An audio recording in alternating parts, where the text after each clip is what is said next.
At Sunday dinner, my mother-in-law served spoiled food only on my plate. Oops, it was an accident, she said with a malicious smile while the whole family laughed at me. In that moment, humiliated in front of everyone.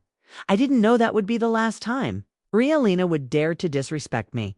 My name is Isabella, and I'm 28 years old. I've been married to Diego, the love of my life, for 2 years.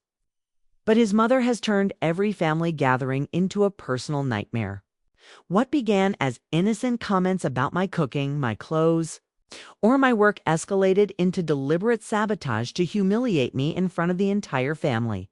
That Sunday night, as I looked at the rotten chicken on my plate, with a nauseating smell that only I seemed to notice, and listened to my in-laws. Laughter, something broke inside me. Diego was in the bathroom and had missed the entire scene. As always, Maria Elena had perfectly calculated the timing. "Eat, Isabella," she told me with that fake smile I knew so well. "I prepared that chicken especially for you. I know you love homemade food." The others kept laughing, thinking it was just another family joke. But what Maria Elena didn't know was that I'd been documenting each of her humiliations for months. She didn't know I had secret allies in places she never imagined. And she definitely didn't know that her little prank that night would trigger a series of revelations that would expose family secrets she had kept for decades. Follow my story to the end and comment from which city you're watching me. That way I can see how far my story has reached. About how a manipulative mother-in-law learned to respect me in the most unexpected way. Now I'm going to show you how it all started and why Maria Elena hated me so much. From the first day I met Diego, .. It all began 3 years ago when I met Diego at a digital marketing conference. He was the keynote speaker, and I was a young entrepreneur trying to grow my small social media agency. It was love at first sight. Diego was intelligent, funny, and most importantly, he treated me as his equal in everything. The first 6 months were perfect. Diego constantly talked to me about his close-knit family, especially his mother, Maria Elena, a 58-year-old woman who had raised 4 children alone after being widowed young. "She's the strongest woman I know," he would tell me admiringly. "You're going to love her." The first time I went to his house, colonial mansion in the city's most exclusive neighborhood, Maria Elena received me with a smile that didn't reach her eyes. She was an elegant woman with perfectly styled hair and designer clothes. But there was something calculating in her gaze. "So you're the famous Isabella," she told me, while examining me from head to toe. "Diego has told me so much about you. I hope you cook better than you dress." The phrase was said with a laugh, as if it were a joke, but the venom was unmistakable. During that first dinner, Maria Elena made subtle comments about my humble apartment, my small business, and my interesting career choice. Diego, completely oblivious to the veiled attacks, smiled proudly every time his mother joked with me. "Mom is always like this with new girlfriends," my sister-in-law Carmen whispered to me afterward. "She's very protective of Diego. He's her favorite, you know. No woman has ever been good enough for him." What I didn't know then was that Maria Elena had systematically destroyed Diego's previous relationships. 3 serious girlfriends had fled before me, all for the same reason. The relentless psychological warfare of a mother who wasn't willing to share her golden son. But I was different. I had my own successful business, my own independence, and I wasn't easily intimidated. That, as I would soon discover, infuriated her even more. But what happened the next day changed everything forever. ... Asterisk, the day after that first dinner. Diego took me to lunch with the whole family to celebrate his younger brother Carlos's birthday. I had carefully prepared my outfit, an elegant but conservative navy blue dress, hoping to make a better impression. What I discovered that day left me frozen. Maria Elena had invited Sofia, Diego's ex-girlfriend from 2 years ago, by chance to the same restaurant. But it wasn't chance she had orchestrated the entire encounter. "What a surprise to find you here, Sofia," exclaimed Maria Elena with perfect acting. "Come, sit with us. There's room." Without consulting Diego or me, She had rearranged the entire table so that Sofia sat right next to Diego, while I was relegated to the opposite end throughout the entire lunch. Maria Elena directed the conversation towards shared memories between Sofia and the family. Do you remember when Sofia made that delicious paella for Christmas? Sofia always understood our family traditions. What a shame things didn't work out between you two. Each comment was a stab directed straight at me. Diego, uncomfortable but not wanting to create a scene, tried to change the subject. But his mother was relentless. The most humiliating moment came when Maria Elena asked Sofia to tell that funny story about when she had helped organize Maria Elena's 50th birthday party. Isabella, dear, she said, turning toward me with that venomous smile. I hope you can also contribute like this to our family someday. Of course, when you better understand our customs. The entire table laughed, including Diego, who thought it was a harmless joke. But I saw the truth in Maria Elena's eyes. This was a declaration of war. When we left the restaurant, I told Diego what had happened. Love, you're exaggerating, he replied. Mom was just being friendly. Sofia is practically family. I didn't know it at that moment. But this was just the beginning, ... asterisk. The following months were a masterclass in psychological manipulation. Maria Elena had perfected the art of subtle humiliation. Always with witnesses, always with a plausible excuse. At Thanksgiving dinner, she accidentally forgot to set a place for me at the table. Oh, how absent-minded. Isabella, you can use the kitchen chair at Christmas. Everyone received expensive and personalized gifts, except me, who received a basic cookbook. I thought it would help you improve, she said with a smile. It was my sister-in-law, Carmen, who revealed the devastating truth to me. Maria Elena had done this before, not only with Diego's ex-girlfriends, but with all her sons' wives. She needs to be the only important woman in their lives. Carmen confessed to me in secret. It took me 5 years to earn her respect, and only because I gave her 3 grandchildren. But with me, it was different. I represented a greater threat because Diego loved me in a way he had never loved the others. Maria Elena could see it, and that drove her to desperation. The campaign intensified. She began calling Diego with emergencies every time we had romantic plans. Plumbing problems. I feel sick. I need you to check something urgent, Diego. Being the devoted son, always ran to help her. Then came the subtle lies. She would tell Diego that I had been rude to her on the phone, or that I had made disparaging comments about the family. When I denied it, she acted like the wounded victim. I don't know why Isabella dislikes me so much. She would sigh dramatically. The breaking point came when I discovered she had been intercepting my calls. She had convinced Diego to give her a copy of our apartment key for emergencies, and she used it to check my mail and listen to my phone conversations when we weren't there. But the worst was yet to come. The most painful betrayal came 6 months before our wedding. I had organized an intimate bachelorette party with my closest friends and the women from Diego's family. I thought it would be a perfect opportunity to create stronger bonds. Maria Elena arrived with a radiant smile and a very expensive bottle of champagne.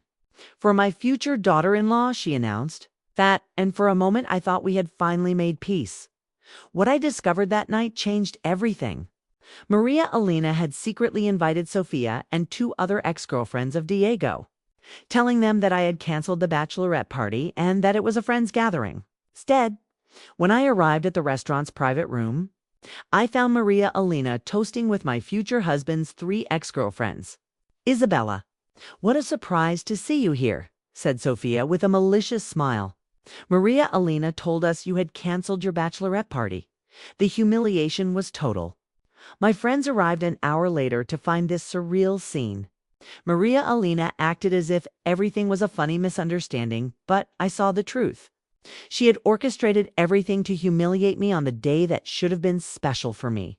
But the worst came afterward. During the following weeks, Maria Elena began a campaign of poisonous whispers with the entire extended family. She told them I was emotionally unstable, that I had anger issues, that I was jealous and controlling with Diego. One by one, the sisters-in-law I thought were my friends began treating me coldly. The uncles and cousins who used to greet me warmly now looked at me with distrust. Maria Elena had systematically poisoned the entire family against me. The final blow came when she tried to convince Diego to postpone the wedding. "Son, I think Isabella needs time to mature," she told him during a family dinner. "Marriage is for life. Are you sure she's ready?" For the first time, I saw doubt in Diego's eyes.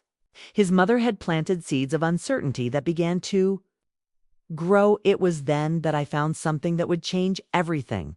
The revelation came in the most unexpected way. I was helping Diego clean the family house's attic when I found an old box full of letters and photographs. At first, I thought they were normal family memories. But something caught my attention. There were letters written by Maria Elena addressed to different women, all with the same threatening and manipulative tone. I recognized some names: Sofia, Diego's other ex-girlfriends, even some women I didn't know. One letter in particular chilled my blood. It was addressed to Sofia, dated just 2 weeks before she and Diego ended their 2-year relationship. "Dear Sofia, I hope you understand that Diego needs a woman who complements our family, not one who divides it. I've noticed how you pull him away from us with your constant romantic plans.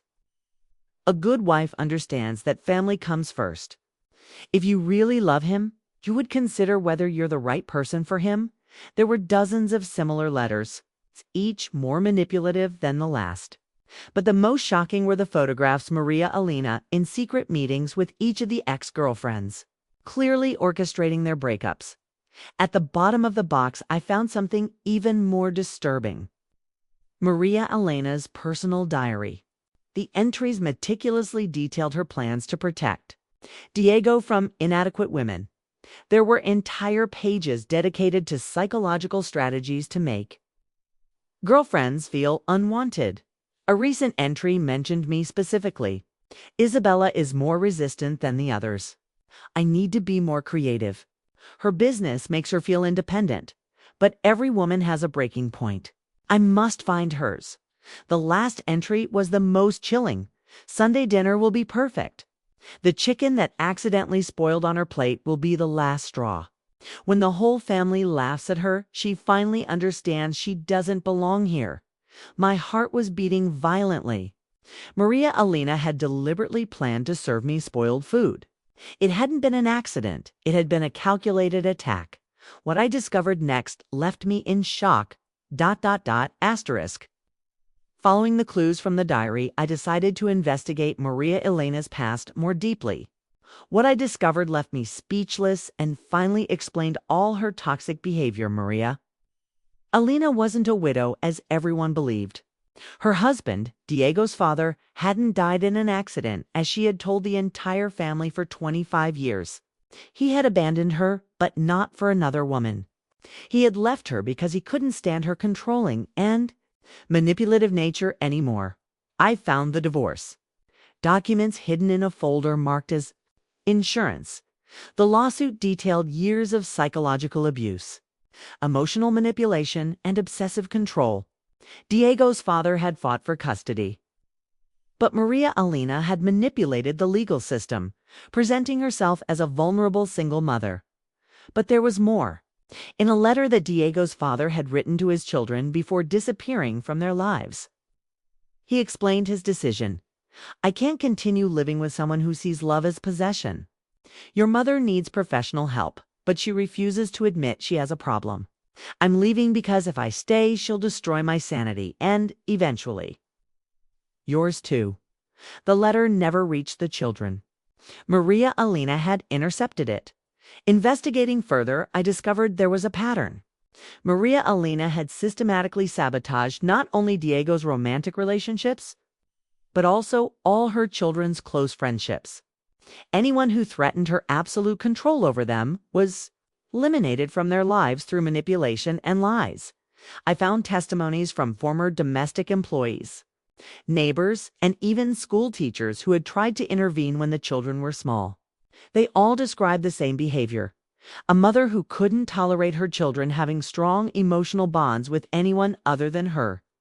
The diary, revealed her twisted philosophy. Children are an extension of the mother. Any woman who tries to take them away is stealing a part of me. I can't allow that to happen. But the most shocking thing was discovering that Diego had begun questioning the official story about his father. He had secretly hired a private investigator to find him. Maria Elena had discovered this and was desperate to distract him with marital problems. But that was just the tip of the iceberg. Asterisk. Armed with this explosive information, I began my own investigation. I contacted the private investigator Diego had hired, a man named Roberto Mendez, who had been searching for Diego's father for months. Mrs. Isabella, he told me during our secret meeting at a downtown cafe, I've been waiting for someone from the family to approach me.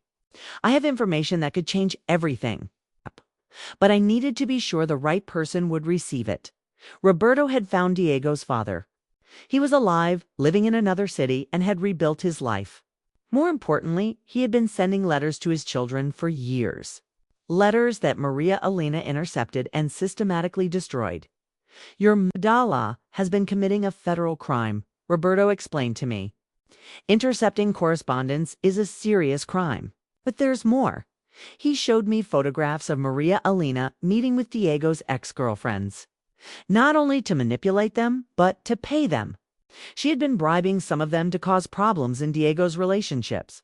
But my most unexpected ally turned out to be Carmen. After years of suffering in silence, she was finally ready to speak. Isabella. I have to tell you something, she told me during a secret lunch. Maria Elena didn't just ruin Diego's relationships. She destroyed my marriage with her older brother, Roberto. He moved abroad to escape from her, but she told the whole family that I had thrown him out for infidelity. It's a lie. Carmen had been documenting Maria Elena's behavior for years, waiting for the right moment to act. She had audio recordings, text messages, and testimonies from other victims. There's a complete network of women who have been damaged by her. Carmen revealed to me. Ex-daughters-in-law, employees, neighbors, family, friends. They all have similar stories. But they never united because she isolated each one. Together, we began contacting these women. One by one, they began sharing their experiences. The pattern was always the same. Maria Elena identified any woman who could threaten her control, and then systematically destroyed her using lies, manipulation, and emotional blackmail. The most shocking was Sophia, who finally admitted the truth. Maria Elena paid me $5,000 to appear at your bachelorette party and cause problems. She told me that if I really loved Diego, I would help him realize that you weren't the right woman for him. Meanwhile, what I observed confirmed my worst fears. Asterisk Maria Elena, sensing her control slipping away, launched her most desperate and cruel attack. 2 weeks before the fateful Sunday dinner, she had begun spreading devastating rumors about me throughout the community. She told the church friends that I had been stealing money from my own company to finance a luxurious lifestyle. She told the neighbors that Diego and I had serious marital problems because I was emotionally unstable. She even went to the extreme of contacting some of my clients, suggesting that my business was in financial trouble. But her masterstroke was more personal and calculated. She had discovered that I had had a serious relationship before meeting Diego, an engagement that ended when my ex-boyfriend cheated on me. Maria Elena contacted my ex and convinced him to call me, secretly recording the conversation where I, surprised and hurt, spoke briefly with him. She edited the recording to make it seem like I was having an emotional affair, and showed it to Diego out of context. Son, I found this on Isabella's phone when she asked me to charge it. She lied shamelessly. What she didn't know was that Diego had been pretending to believe her lies. The private investigator had given him all the information about his father and about his mother's manipulations. Diego had been waiting for the perfect moment to confront her. But he wanted to protect me from the process, Isabella. Love. He confessed to me that night after the dinner humiliation. I've known about my mother's lies for weeks. I hired the investigator not only to find my father, But to document everything she's been doing to you, Diego showed me his own file of evidence. Secret recordings of conversations with his mother. Photographs of her meeting with my enemies. Even security videos from our house showing how she entered without permission when we weren't there. I wanted to have enough evidence to confront her once and for all, he explained to me. But when I saw what she did to you with the spoiled food, I knew she had gone too far. It's time to end this. Together, we had been building a case not only to expose Maria Elena in front of the family, but to take legal action if necessary. We had evidence of harassment, defamation, mail interception, and even attempted poisoning. But Maria Elena had one last ace up her sleeve. She had contacted the entire extended family for a special intervention the following Sunday, where she planned to present evidence that I was a toxic influence on Diego and that the marriage should end. It was then that I decided it was time to show who I really was. The Sunday of the fateful dinner, I arrived prepared for war. In my purse, I carried copies of all the evidence, the intercepted letters, Maria Elena's diary, the audio recordings, the testimonies from her victims, and the information about Diego's father. When Maria Elena served the spoiled chicken on my plate with that malicious smile, and the whole family laughed, I calmly stood up from my chair. Before eating, I said with a clear and firm voice, "I'd like to share something with the whole family." I took out my phone and played an audio recording. It was Maria Elena's voice talking to Sophia. "I need you to appear at Isabella's bachelorette party and cause problems. I'll pay you $5,000 if you really love Diego. You'll help him realize she's not the right woman for him."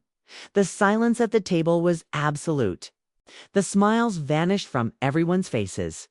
"That's Maria Elena's voice," I continued, "bribing my husband's ex-girlfriend to sabotage my bachelorette party." Then I took out the photographs of Maria Elena secretly meeting with all of Diego's ex-girlfriends. This is evidence of how she has systematically sabotaged all of Diego's relationships for years. Diego stood up and stood beside me. "Family," he said with a trembling but firm voice, "there's something else you need to know." He took out the letter his father had written 25 years ago, the one Maria Elena had intercepted.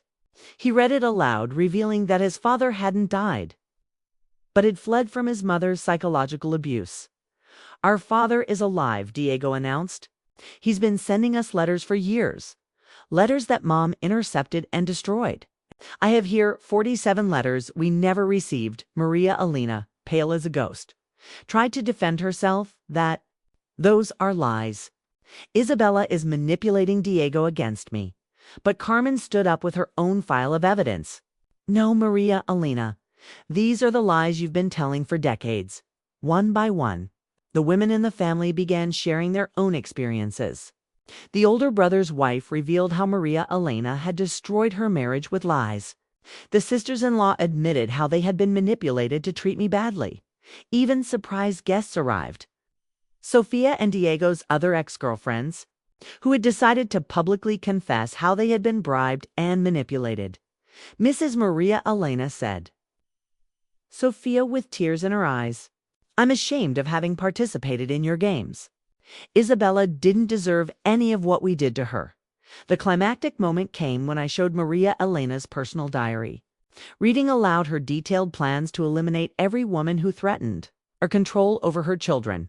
The family was in total shock. The men who had been blind to their mother's manipulations for decades finally saw the complete truth. What happened next surprised everyone. Asterisk, the consequences were immediate and devastating for Maria Elena, one by one. Her children began confronting her with years of manipulation and lies. Roberto, Diego's older brother, flew from Spain to reunite with the family for the first time in 5 years.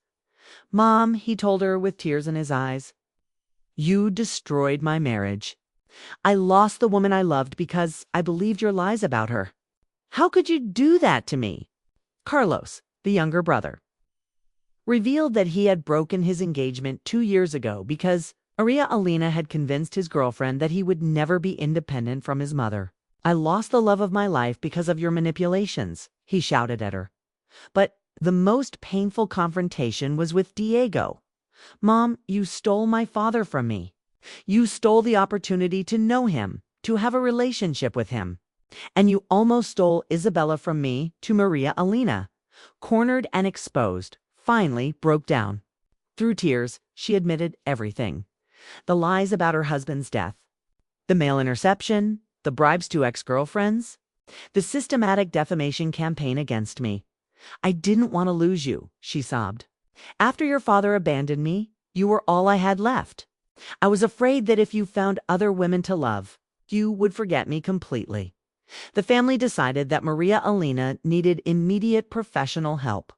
Carmen, who had studied psychology, explained that her mother-in-law's behavior showed clear signs of narcissistic personality disorder and obsessive control tendencies. You need intensive therapy. Diego told her firmly. And until you show real change, you won't be welcome in our lives. The brothers established clear boundaries. Maria Elena would have supervised contact with the family only after completing a therapy program of at least 1 year.